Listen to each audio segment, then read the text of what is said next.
Thank you for joining Utah State University Extension and Zinger Farm for our webinar today titled How SNAP Works for CSAs. I am Kelsey Hall with Utah State University Extension. And I wanted to just start off with an introduction so you know a little bit more about our two speakers. I am co-hosting this presentation today with Brian Allen of Zinger Farms. I'm excited to share with you more about how your CSA can accept SNAP benefits as a way to diversify your customer base. I'm an associate professor at Utah State University, and I'm a local food marketing specialist. I have worked with farm stands, farmers markets, and community supported agriculture programs for the last 12 years in Ohio, Texas, and Utah. Most of that work has been on the business models for successfully operating those local food businesses, but I've also been involved in helping with accepting of SNAP benefits. I'm also closely involved with SNAP education and offering outreach and recipes and food sampling and testing at our farmers markets and farm stands in our state as part of the Create Better Health program with Extension. I would love for you to also meet my co-host, Brian. Hi everyone, I'm Farmer Brian Farm. I've been at Zenger for about 11 years, and we've run a CSA for 10 years, and for all 10 of those years, we accepted SNAP payment for our CSA. And I also am the former board chair of the Portland Area CSA Coalition, and I helped them to set up a program where we process SNAP payments for all of our CSA farms. So about 50 farms participate, and we process payments, SNAP payments for about 300 CSA members of those farms. And we also run a double up food box program. So that's me. Brian and I have worked together on the agenda, in which I want to just start and let you have some background about our webinar series and the work that we're doing at Utah State University Extension, but then tell you a little bit more about SNAP and the benefits and challenges of accepting it as part of a CSA program. We also want to talk to you about how it would work with the Double Up Food Bucks program and a little more details in how SNAP works for CSAs, not specifically just in Utah, but in around the country, talking about pricing and share models, communication that you should have with SNAP members, our SNAP membership agreements, and ways that you can market your CSA to SNAP participants. We are also going to share with you some resources that could help you implement SNAP with a CSA. And then at the end, Brian and I want to have time available to answer your questions. And so we have Reagan Emmons, our Farmers Market Promotion Grant Coordinator, being our Zoom chat moderator. And we would love for you, as you hear our presentation, to share your questions so that we are ready to help discuss about SNAP and accepting SNAP for CSAs. So we're going to use the Zoom chat, and I thought, why don't we kick off our use of the chat by sharing with each other in what state do we reside in. From all over the country. We are all over, from Montana, Florida, Washington, Utah, Kentucky. So thank you so much for joining us. Utah State University faculty and community partners applied for a farmers market promotion program grant from the U.S. Department of Agriculture in 2018.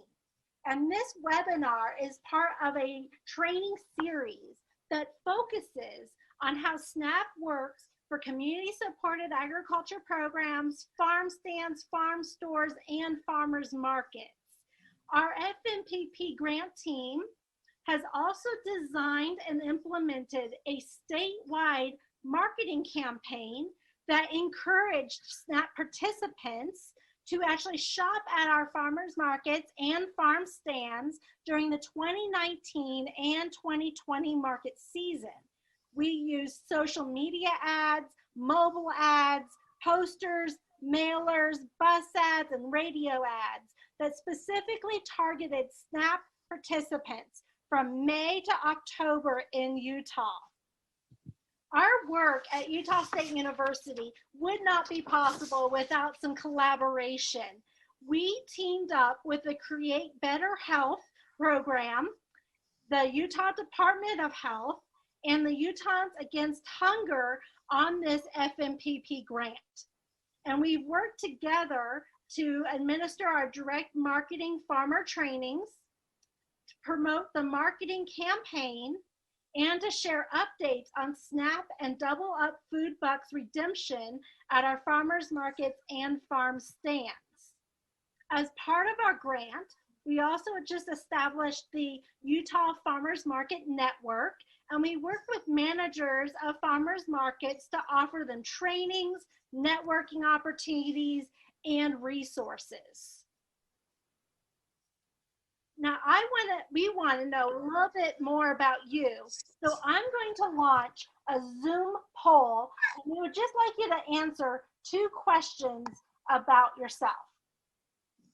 We would like to know if you are a CSA farmer or a nonprofit organization that wants to run or is running a CSA, or if you're with us in another capacity.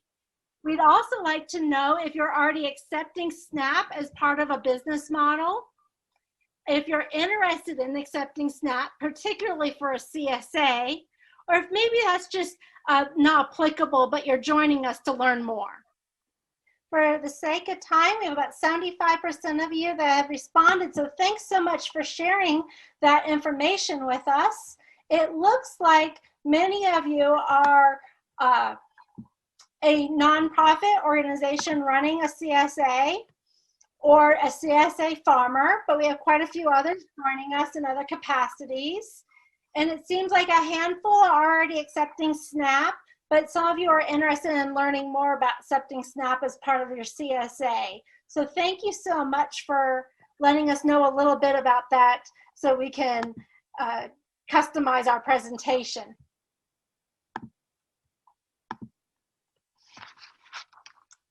The Supplemental Nutrition Assistance Program is our nation's largest nutrition program, and it's formerly known as food stamps. SNAP is federally funded, but it is state administered. And in Utah, that's done by the Department of Workforce Services. Any eligible individuals with low income can use an electronic benefit transfer or EBT card. It's similar to a debit card to purchase eligible food at SNAP authorized vendors. And in Utah, our EBT card is known as the Horizon EBT card, but in some of your states, it might be referred to as the Oregon Trail card, the Michigan Bridge, the Wisconsin Quest, or another branded name. There are a lot of reasons for why you would benefit from accepting SNAP at your CSA. And accepting SNAP can increase your sales and expand your customer base. More customers would increase the dollar amount they can spend with you when you accept SNAP benefits and Double Up Food Bucks. Your acceptance of SNAP improves food access and food security for your community. You also aid in the health and well-being of SNAP shoppers by providing a greater access to fresh, locally grown fruits and vegetables. The relationships that you build with your SNAP participants can give a stronger sense of community. There are also increased marketing opportunities because all of our states have groups that are focused around food access And they want to make sure that they can connect with SNAP customers and with farmers who accept their SNAP benefits. So folks with Utahns Against Hunger, food pantries, the Department of Workforce Services, all want to increase access of where SNAP shop customers can shop with their SNAP benefits in Utah. And that can provide you some additional marketing opportunities because these groups can access points to SNAP customers. I do want to have you understand that there are barriers or challenges that can come with accepting SNAP as part of your CSA model. And the primary barriers to more CSA farmers accepting SNAP relate to business management, access to technology, or marketing. Occasionally, the driving distance to your farm or to a CSA pickup location could prevent SNAP participants from joining.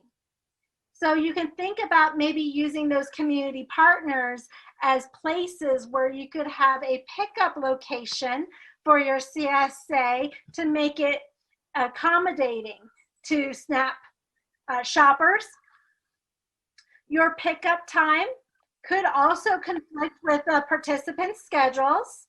So many a times I'll see our CSAs offer pickups on more than one day or at scattered pickup times to accommodate for those work schedules and just challenges with needing to pick up a share.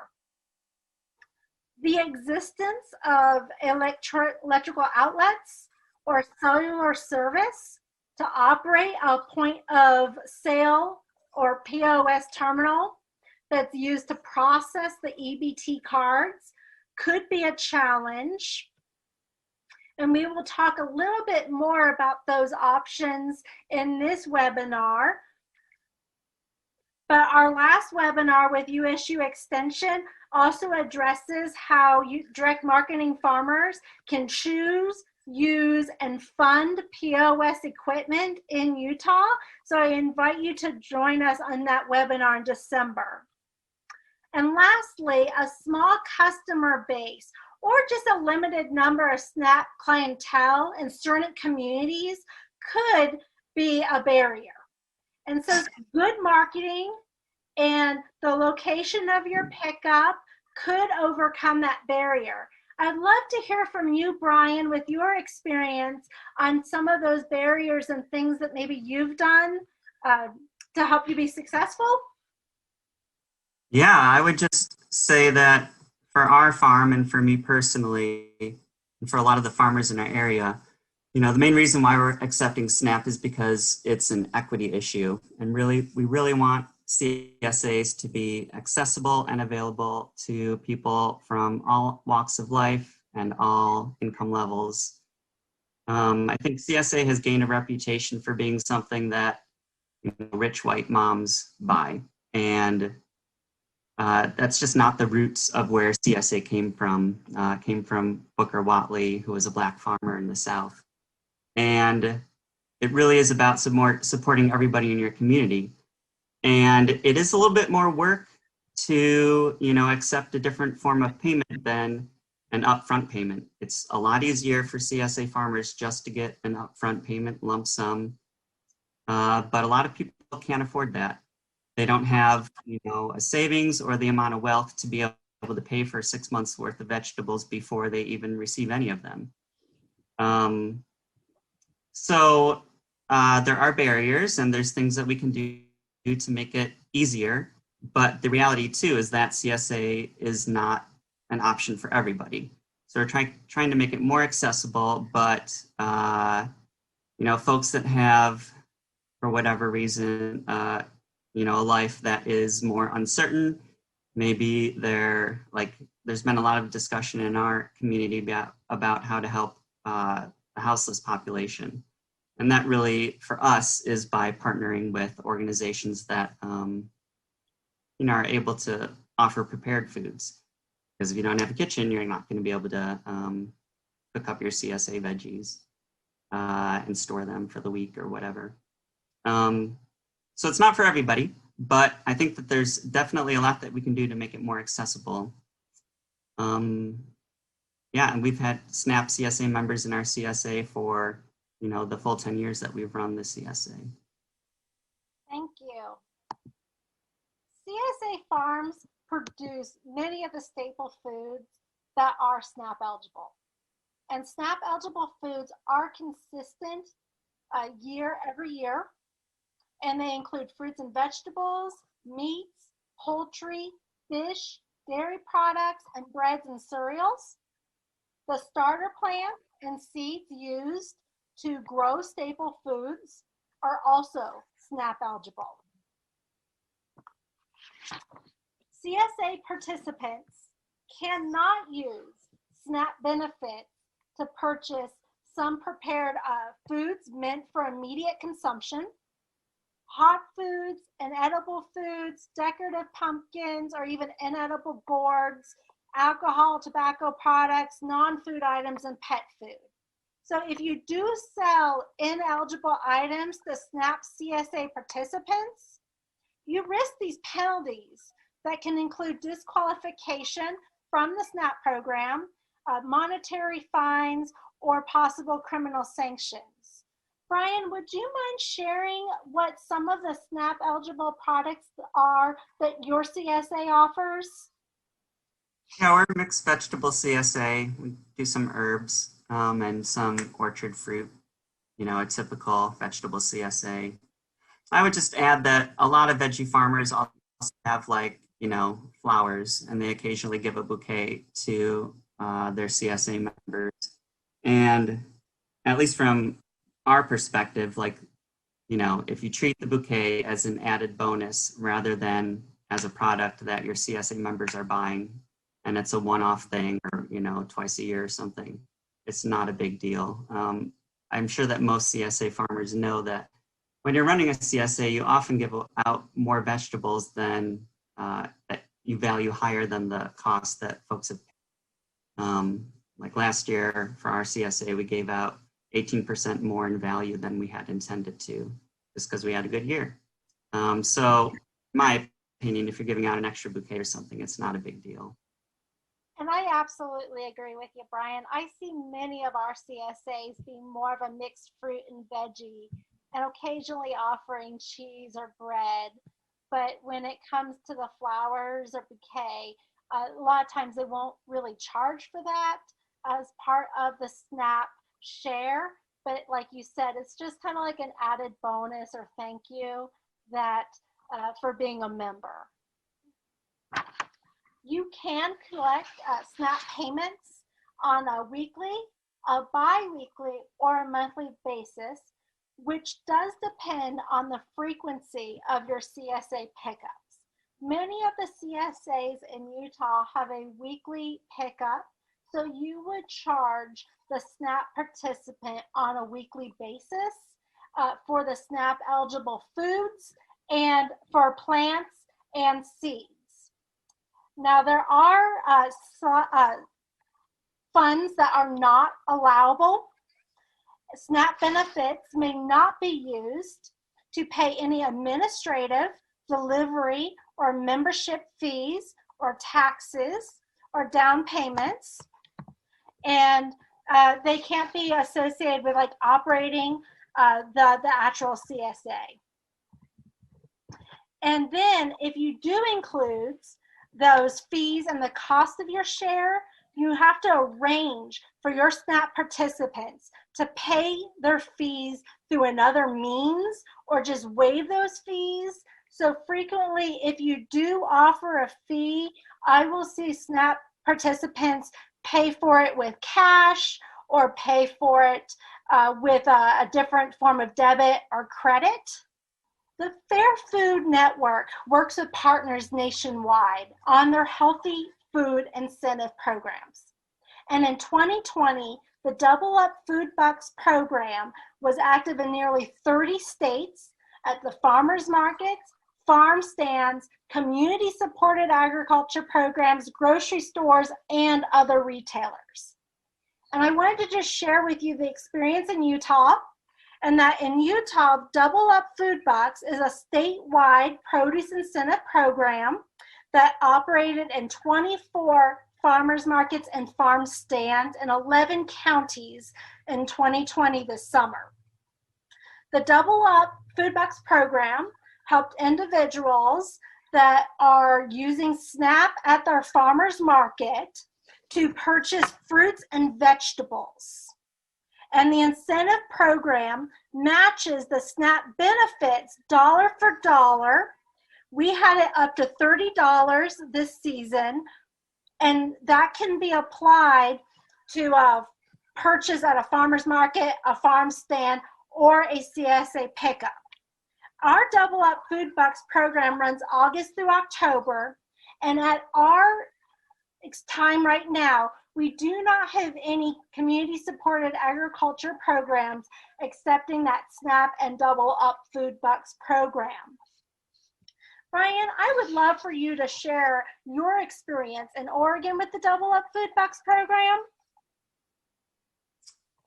Yeah, CSAs were included in the Double Up Food Bucks program in Oregon from the beginning, and I believe that was in 2017. Possibly 2016. And I think that we were the first state to do that, but I'm not sure. It was through a food incentive nutrition program grant through the federal government. And now it's funded through the state legislature. And if I don't think there's any farmers in Oregon listening to this, but if there are, you would do it through the Portland Area CSA Coalition. So implementing the Double Up Food Bucks program for CSAs does vary across the nation. And I wanted to share with you a few models. In Arizona, SNAP participants who join a CSA that accepts SNAP and Double Up pay for their first 2 shares of the month with their EBT card. Then they take home produce during weeks 3 and 4 with the Double Up Food Bucks program. And the Double Up program in Colorado and in Michigan suggests that the SNAP participants pay for a CSA share every other week with the EBT card, and then use the Double Up program in between to get that CSA share. I don't think that there is a universal model, but I do think a lot of states follow this type of setup where they try to balance the number of EBT transactions with the number of Double Up transactions so that you won't run into maybe insufficient funds to pay for your SNAP CSA share. Yeah, in my experience, it's different in different states. In Oregon, your benefits are issued on the 1st through the 10th of the month based on the last digit of your social security number. So our members tell us if they get their benefits on the 1st, and then we attempt to charge their card on the 1st, or the first pickup, that comes up after they get their benefits. I know other states do it differently. Washington, it's the first 20 days of the month, and I don't know how that day is assigned. But your member would certainly know what day they get their benefits. And so I really like the model of doing it once a month because they're going to get their benefits on a monthly basis. So if you know when they get their benefits, you can charge their card when they get them or at their first pickup after they get them. And that way they're way more likely to have funds on the card and you don't run into the situation of, it's called insufficient funds where they just don't have money on the card. And then you have to follow up with them and try to arrange an alternate payment or double up a payment later on. Megan, I know that we have a few questions. A good time for you to ask those? Yes. So Juliet asked a question, and I think I know what she's getting at. But Juliet, if you just want to go ahead and ask your question about non-food items being added. Yeah. So next year we wanted to include a local florist and have her bouquets in our CSAs, but that's not Okay, I'm getting attacked by my roommate's dog right now. That is a non-food item. So I was wondering, like, would we just customize the cost, or would we just, like, how would that work? Just not put it in there and be like, here's a nice little addition, a nice little touch to your box. Like, how do we, or is that just something that, like, because the customer is getting their monthly or biweekly CSA box, it's so minute, it doesn't even really matter. I just want to, like, find out the details behind that. So Julia, I can share with you a few experiences I know from the CSAs in Texas and in Ohio that accept SNAP, and they'll offer non-food items like the bouquets. What they'll do is that the SNAP share is like a weekly set price. So maybe it's $19, maybe it's $26. It's kind of like a set price of this is what you're paying for this many fruits, vegetables, and SNAP eligible products that our farm provides in the share. Okay. And then if they want to buy those non-eligible items, they do not use the EBT card to process it. You would use the EBT card to process that CSA share that has those eligible items. And then many a times they'll pay for it with cash or with a credit or a debit card. And sometimes it's a model where there's choices, and the share membership agreement, when it talks about what to order, they can check, you know, flowers, bread, cheese, fruits and veggies. That way, if you do have like a mixed product CSA that's a little more encompassing products, they will allow for that type of option.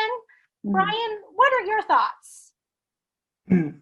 I'm going to guess that Juliet is able to calculate the value of the flowers based on whatever she's, paying the farmer.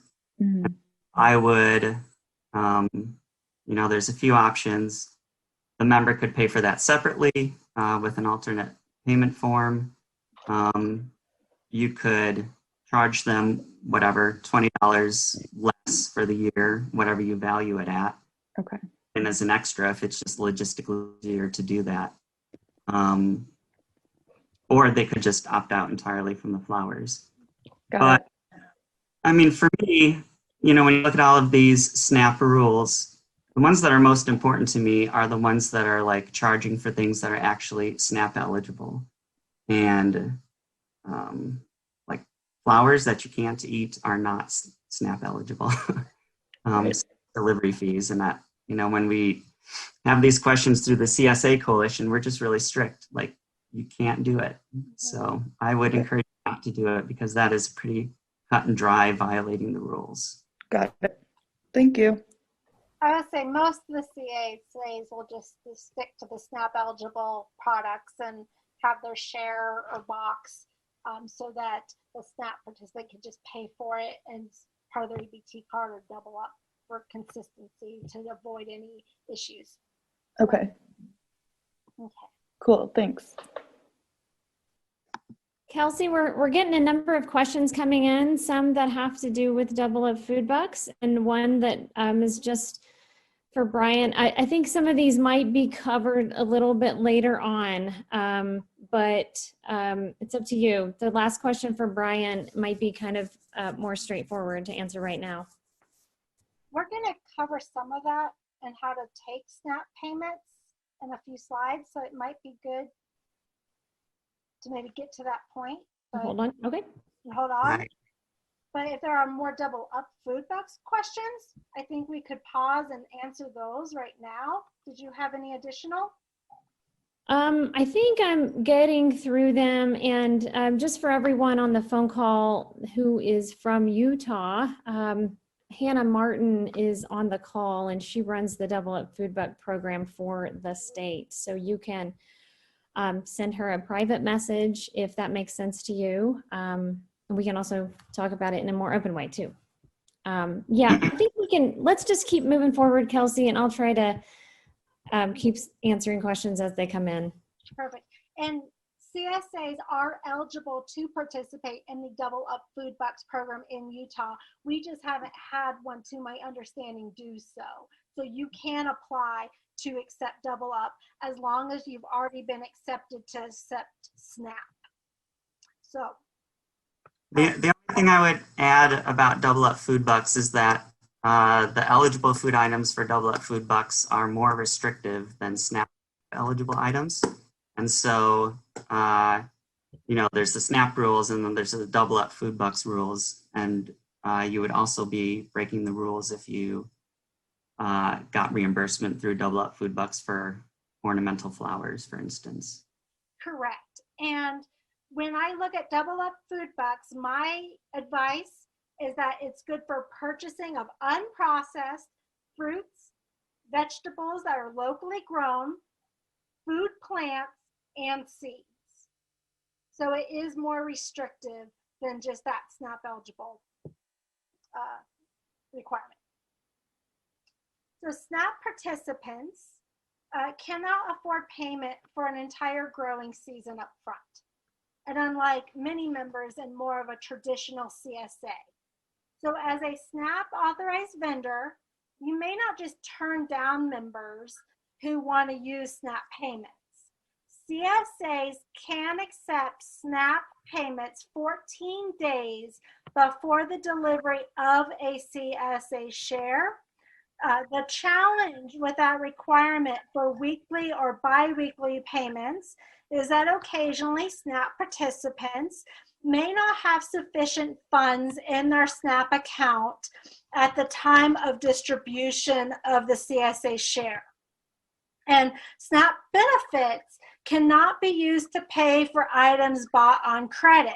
So you can't waive like a CSA fee 1 week as credit and then they attempt to accept payment in the following week in many states for how it's structured for taking those CSA payments, because you do need to provide the U.S. Department of Agriculture Food and Nutrition Services the time and the pickup, the location of the pickup, and that is treated like your food store hours. So they'll see when you're processing the SNAP transactions if they're off.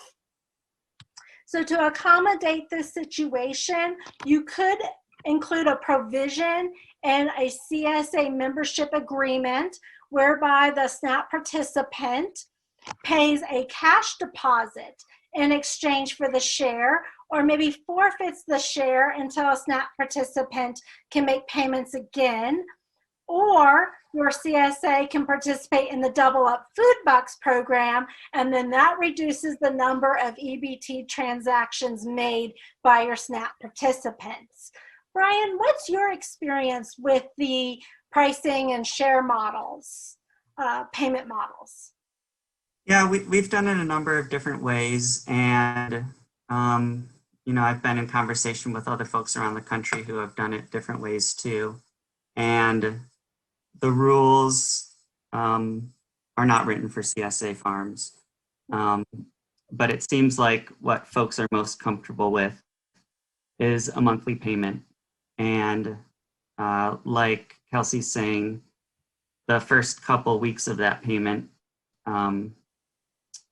first couple weeks of the month are paid for with SNAP funds, and then the following weeks are paid for with Double Up Food Bucks funds.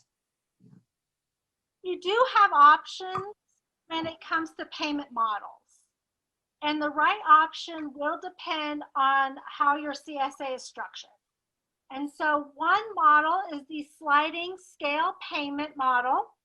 It is a tiered pricing system that's based on the SNAP participants or SNAP members' combined household income. And the sliding scale payment is frequently used in communities where there's like a mixed income, and it's to help set CSA share prices. So as a CSA farmer, you would set the price of your share. For example, in Utah, it's not uncommon to have a 20-week share, and a half share could cost $328.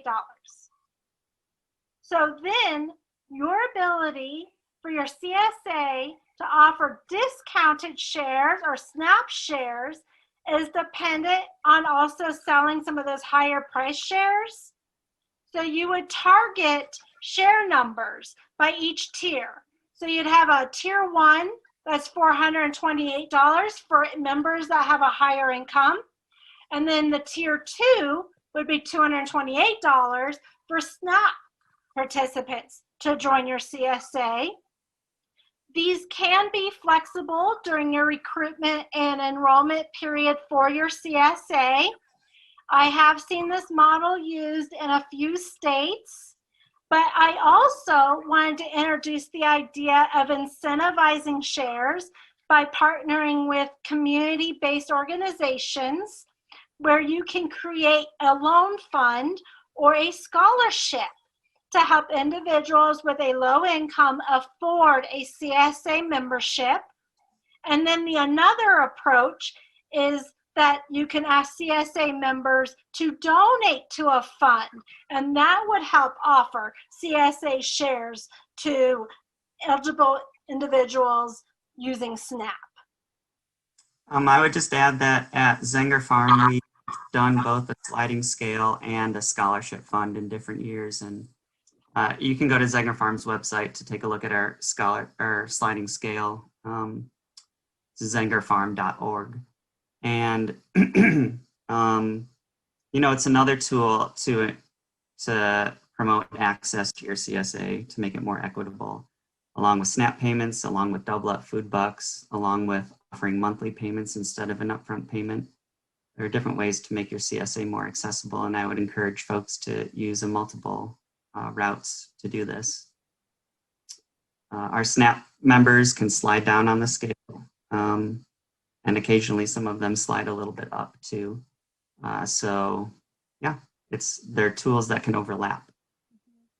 So when you do accommodate SNAP participants, you should try to reduce or eliminate the risk placed on yourself to ensure that your CSA can cover the entire cost of the shares that your members purchase. So I wanted to give you some tips to consider when you create your payment plans. In the SNAP membership agreement, break down your shares in a weekly, a bi-weekly, or a monthly cost, making that payment more manageable for the SNAP participants. I really think it's great to ask ask when SNAP benefits are deposited into SNAP participants' accounts, because that could just help you understand at what point in the month the SNAP participants could make those payments.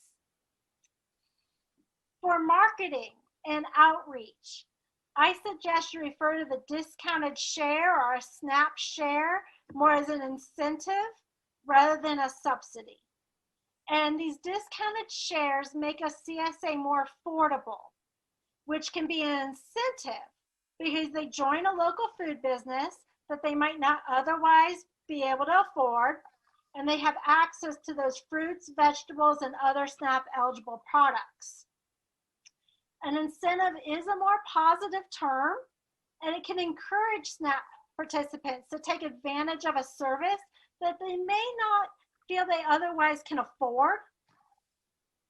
In the event that a SNAP participant can no longer participate, some CSAs have had a membership wait list, so they could have another SNAP participant join, and that share then would move to that individual.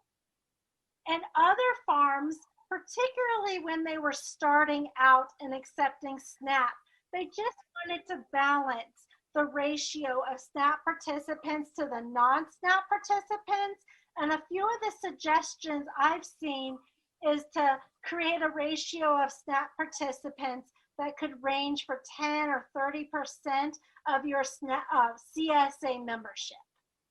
I would just add that in my experience 10 years ago, I'm not sure what the reason is, but we had more folks on SNAP drop out during the season, but that the past couple of years, we haven't had anybody drop out who was on SNAP payments.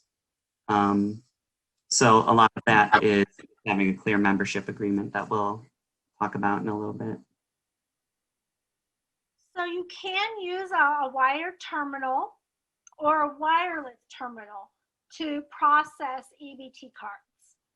And if you have face-to-face contact with your SNAP participants at a pickup location, as well as electricity and a phone line at your pickup location, you could use an EBT only wired machine that is provided by the U.S. Department of Agriculture's Food Nutrition Service for free.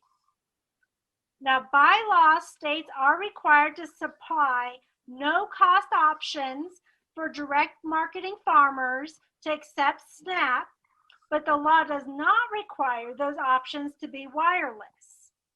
And one other option is to work with a third-party provider, also known as a service provider, to purchase a point-of-sale machine that can accept EBT cards, credit cards, and debit cards.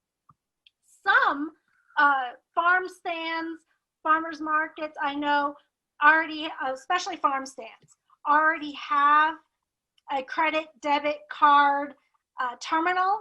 And a lot of times what I'll tell them to do is just, if you're going to offer a CSA also, to just call your third-party provider and ask if that EBT option is available with your existing POS machine. And then if not, you can work out what might be the best for you. Wireless options are also available if you have a cell phone with good reception at your pickup location. The wireless terminal works well for home deliveries. Wireless terminals can be EBT only, or you can accept SNAP credit cards and debit cards. You can even purchase an attachment for a smartphone, tablet, or other handheld device that will process the EBT transactions. And you can obtain wireless terminals from third-party vendors.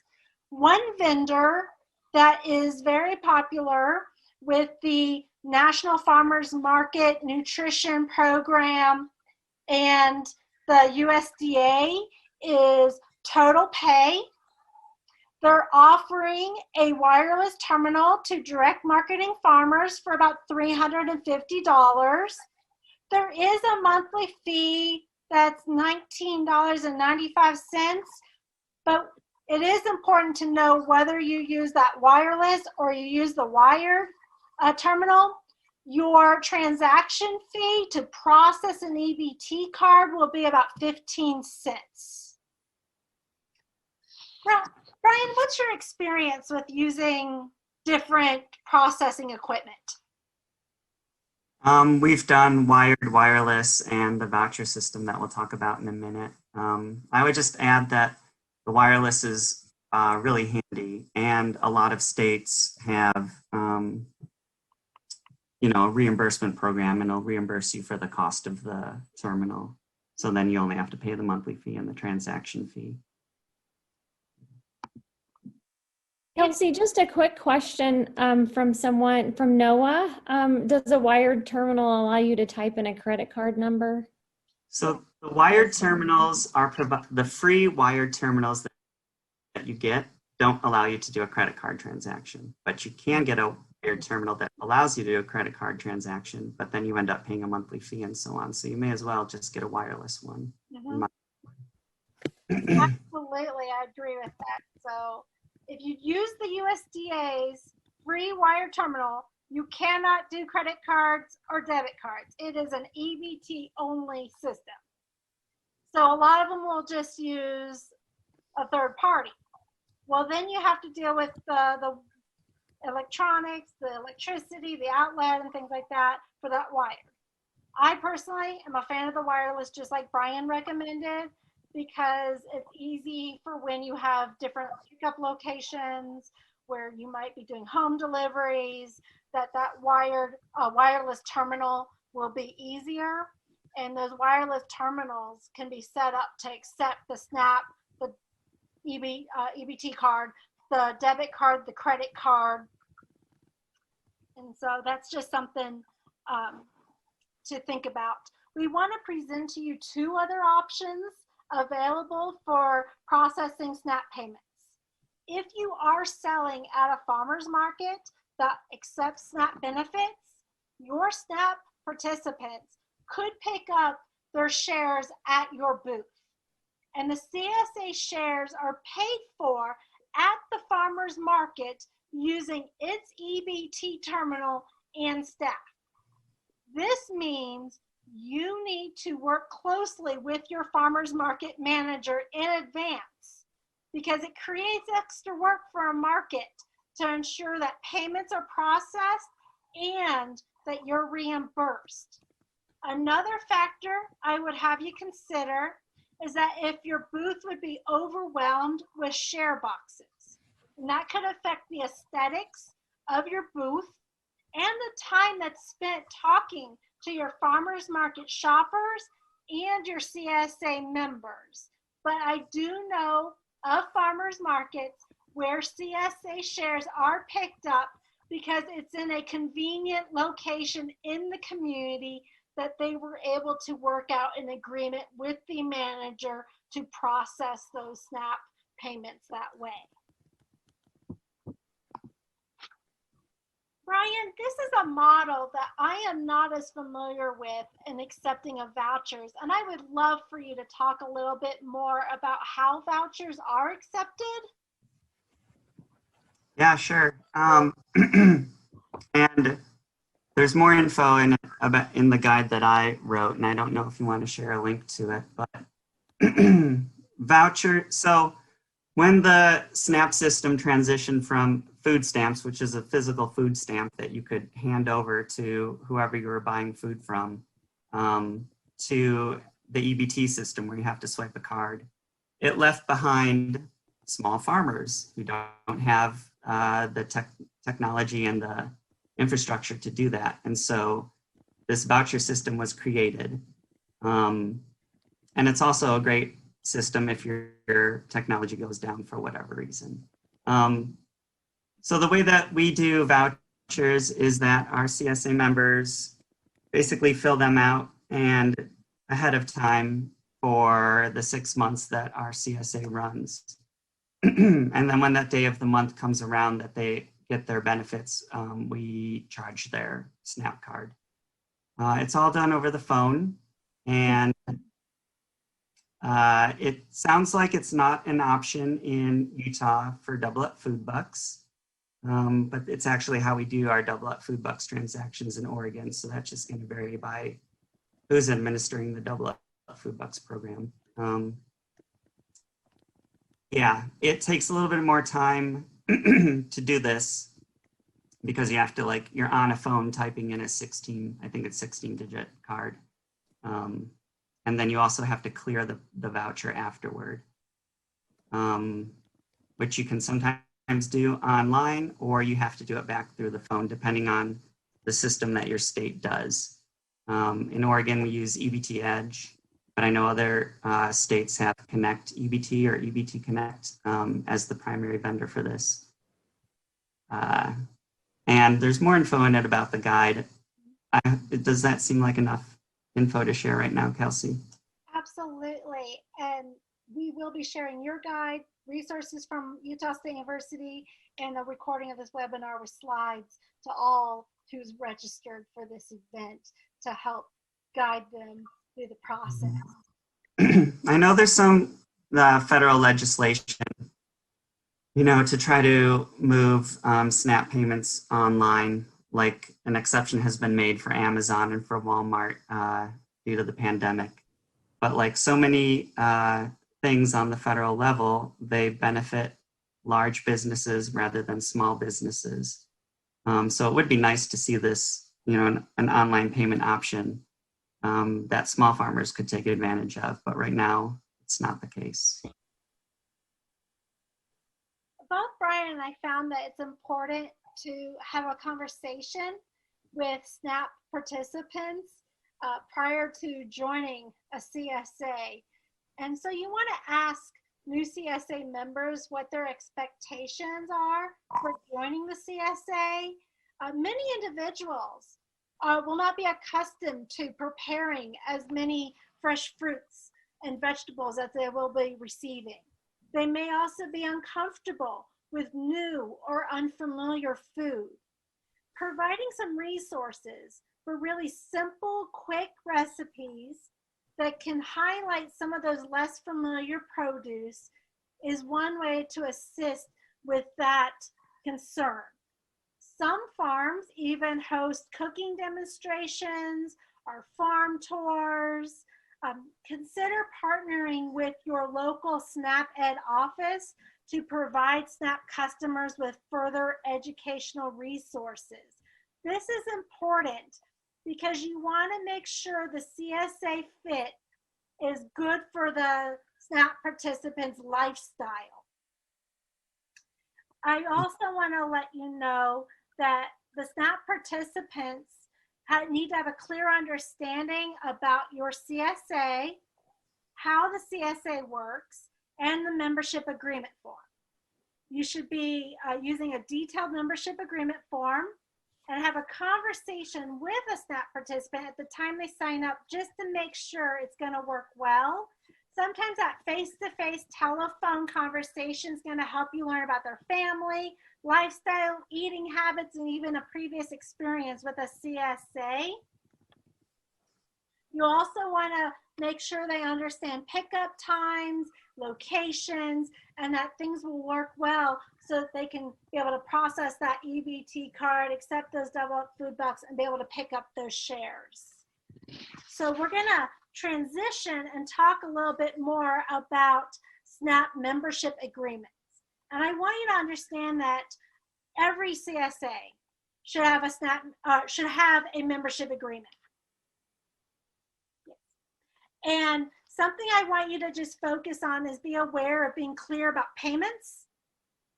Talk about other options for paying for shares in the event that there is insufficient funds in an EBT card. Some CSAs do a refundable deposit. That kind of incentivizes for staying in the CSA during the season. It also helps compensate that farmer if a SNAP member misses a pickup or drops out. One option, if you want to do that deposit, is maybe do the cost of 1 month's share, or maybe 5% or 10% of the total cost of the share. That deposit is paid by cash, checks, credit card, or debit card. It cannot be done with an EBT card. And then it's best to refund that deposit in cash at the end of the CSA season.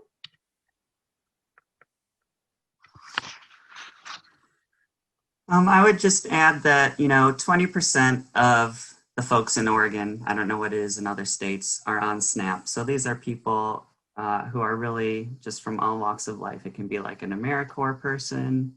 There really is not a single demographic that you're working with. For us, when we have a conversation up front, I really just want to know, are they close to the CSA pickup site? Because, if they have to get there during traffic from across town, it doesn't matter how cheap the vegetables are from a sliding scale or double up food bucks. It's just not worth the drive. And that is what I found really causes folks to drop out. A lot of SNAP members have been in a CSA before, so they know exactly what to expect. And when I write a membership agreement, I just lay it out exactly how it is. Like, you're signing up for the whole season, and we don't allow dropouts. And, you're committing to pay for the whole season. Even if you lose your SNAP benefits, you'll pay through a different method. And so I find that it's just a lot easier to be nice if something comes up, rather than have an agreement that is too nice and then you have to be mean, And everyone's CSA, I'm sure you've had somebody who had to move in the summertime and they moved out of state or something. The way that I deal with it is I just give them a refund. And I would do the same for a SNAP member, let them out of the CSA. But if you set the expectations higher, then it's easier to be nice later on, the way I like to do it.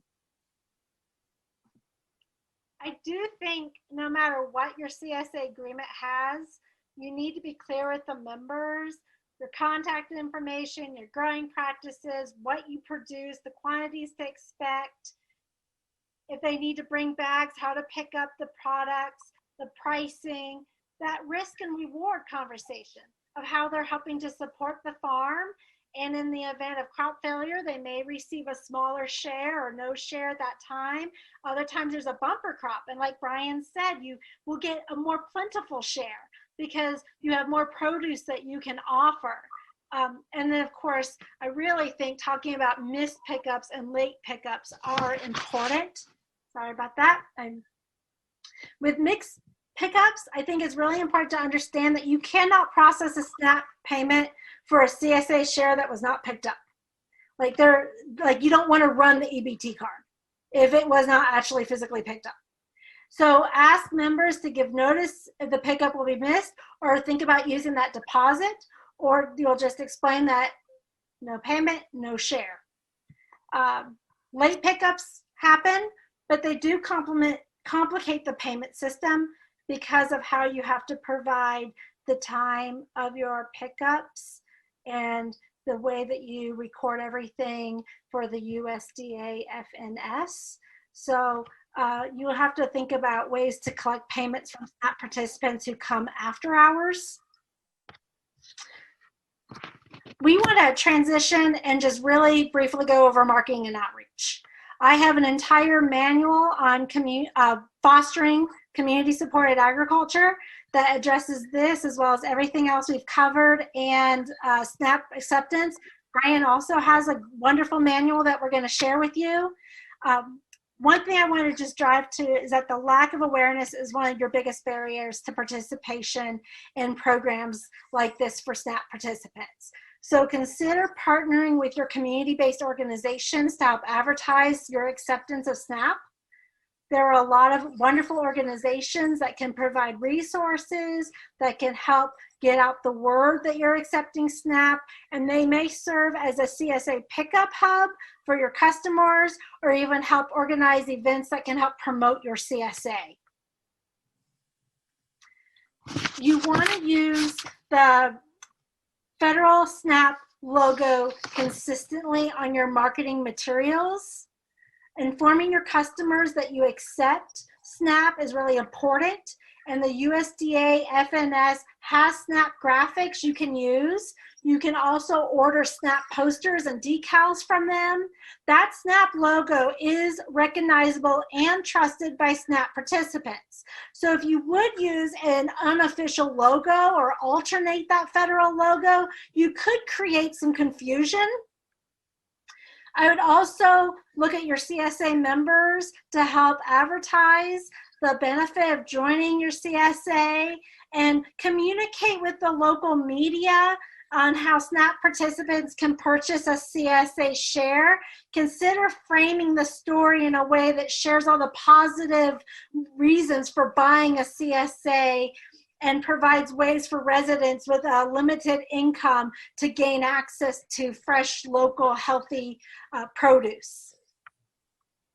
Please be sure to update your website, your signage, marketing materials, so that people know that you welcome SNAP benefits.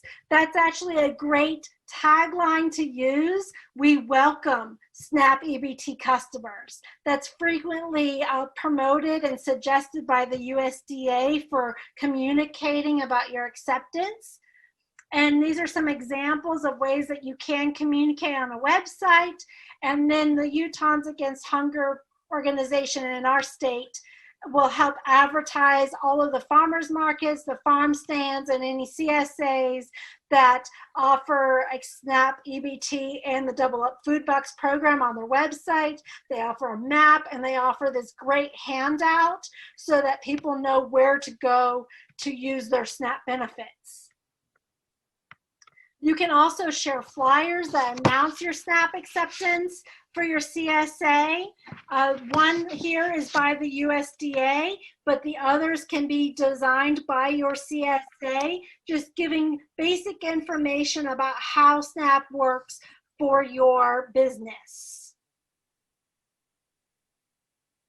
I also encourage you to publish posts on social media and to follow Facebook organizations that are related to anti-hunger or perhaps SNAP education, because they have a means of reaching SNAP participants and letting people know that you accept SNAP EBT and that you are taking payments and sign up can be a great way to get people to join.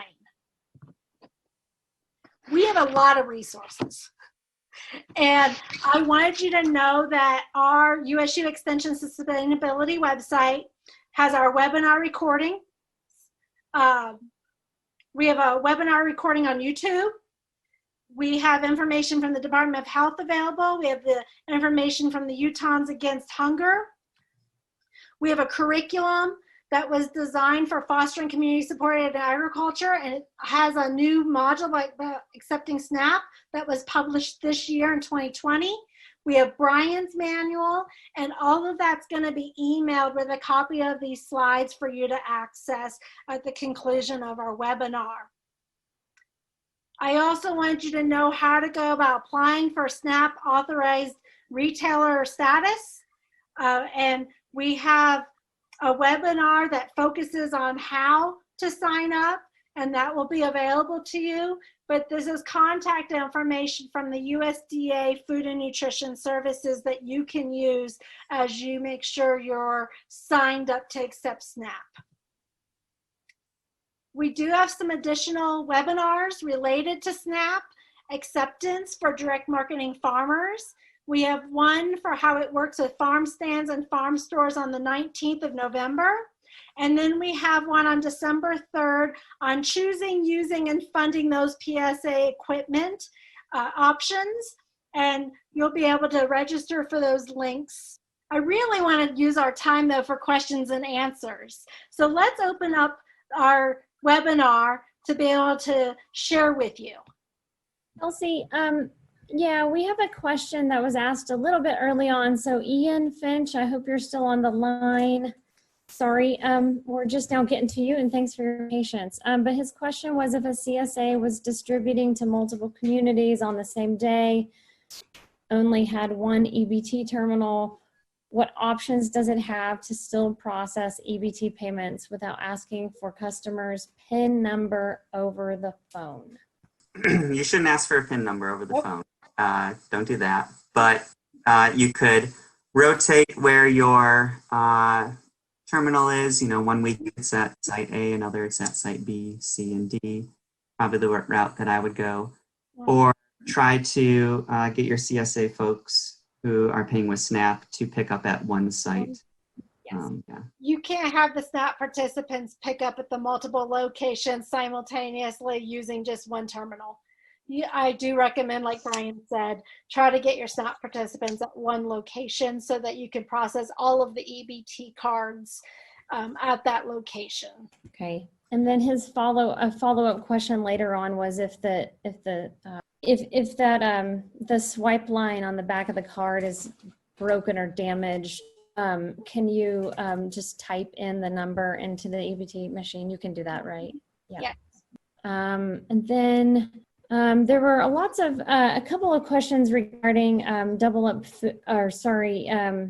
doing the match, the double up food buck, or whatever kind of match you might have in your state. I don't know. Can you guys talk a little bit about just the mechanics of how that would work? Or is that, it seems like it's another webinar topic all in and two of itself, but. Yeah, and I've seen it operate in so many other states in different ways. Like Brian explained, in Oregon, they have a different system. I know of a different system here and in Ohio and other states. I do think it does depend on the state and the agency that is operating double up food bucks. I would say, rather than trying to explain for everywhere across the nation, that I would encourage you to contact the agency that does double up food bucks in your particular state to ask how it would work.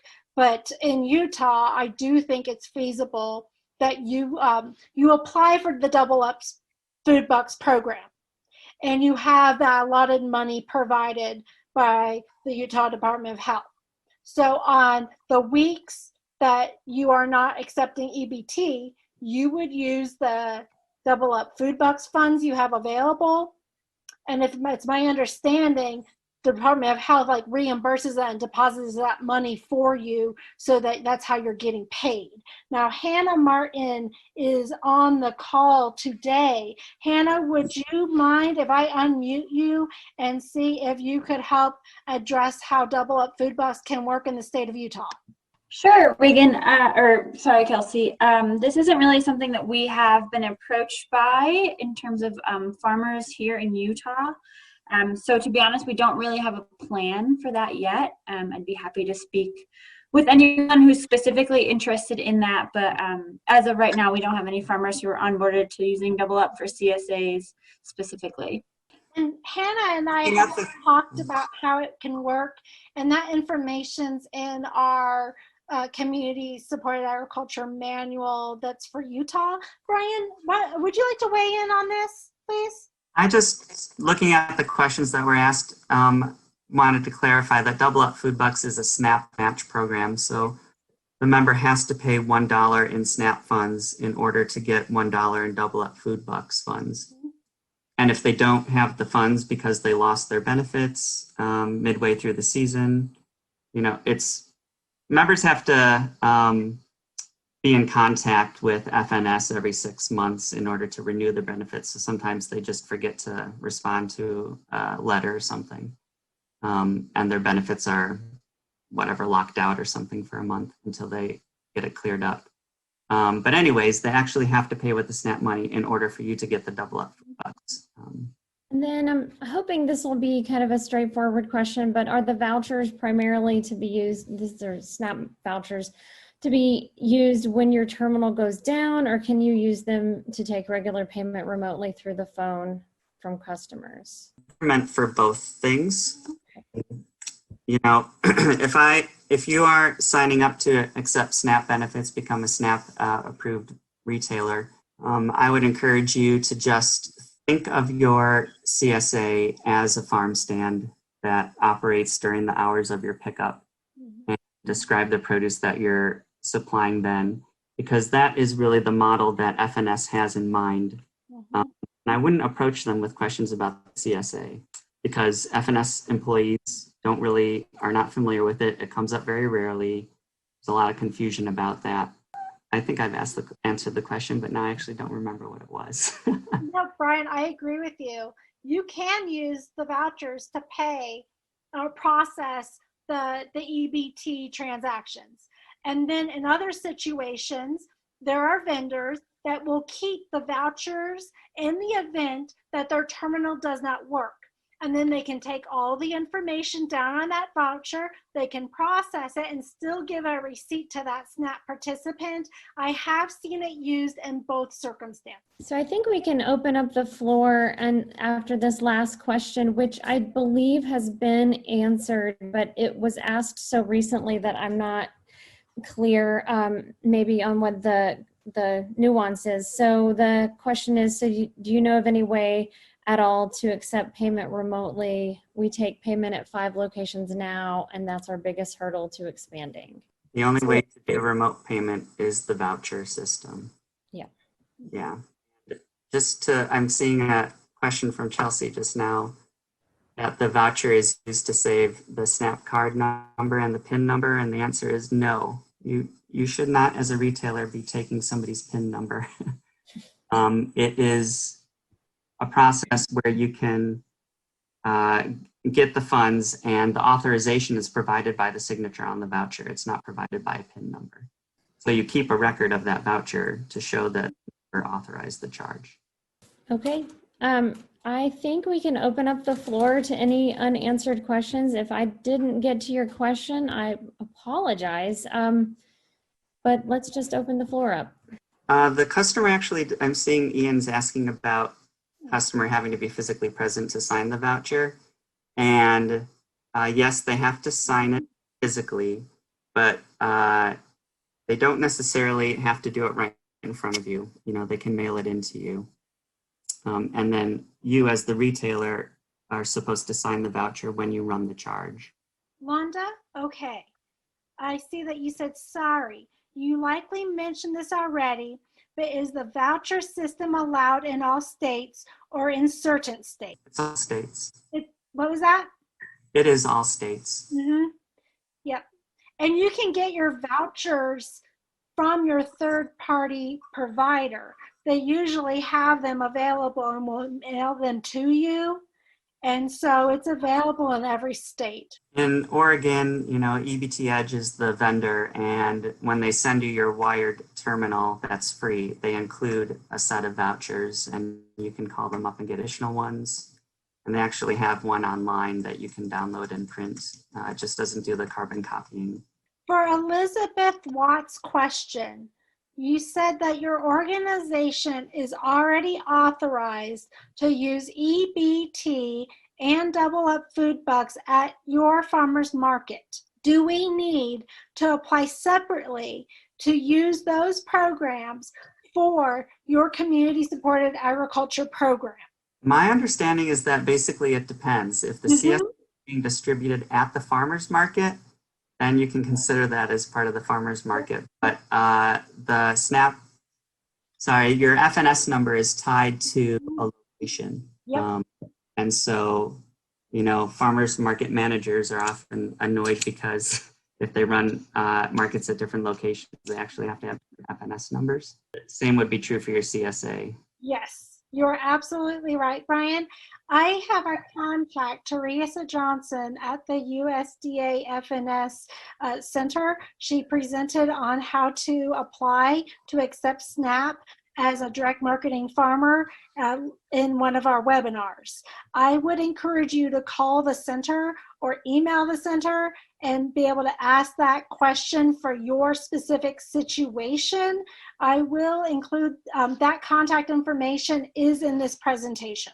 There's a question from Nourish Kauai about, did I understand correctly that SNAP members have to be in touch with FNS every 6 months? And yeah, the answer is yes, any SNAP participant. And I don't know what the check-in looks like, but they do need to be in touch every 6 months to renew their benefits. I don't know if we answered Catherine Mavold's question for Viva Farms, but for customers who pay with vouchers, do you have them pre-sign enough for the whole season and have them send them in advance? Yeah, that's what I do, and several farmers do that as well in Oregon. It makes it a lot easier. You know, the CSA member through a voucher system kind of experiences it as like an auto payment system, even though they don't know that there's an actual human typing on a phone behind the scenes. So there's a question from Blue Spring Farm about shares that are dropped off at different locations and members pick them up. It's not a staffed pickup. And how do we take payments? And you could use a voucher system, or you could arrange for your CSA member to like meet you there at the pickup site as you're dropping off. But, you know, in order to swipe the card. But it requires somebody to operate the terminal and the member to swipe the card. So you may need to modify your CSA system a little bit for SNAP members. And for us, it's worth it because, again, SNAP is a tool to make our CSA more accessible. And it's just a priority. It's a value that we hold. Do not see additional questions at this time. So what I want to encourage you is to reach out to Brian and I if you have additional questions. I will be sending an email to all attendees that registered for this webinar to help evaluate and provide us feedback about your experience. It's a 5-minute survey that will just let us know how we did and what we can be doing better so we can continue offering programming about accepting SNAP for your local food business. So without further ado, thank you all for joining us today, and thank you, Brian, for being here. Yeah, thanks so much. It was fun.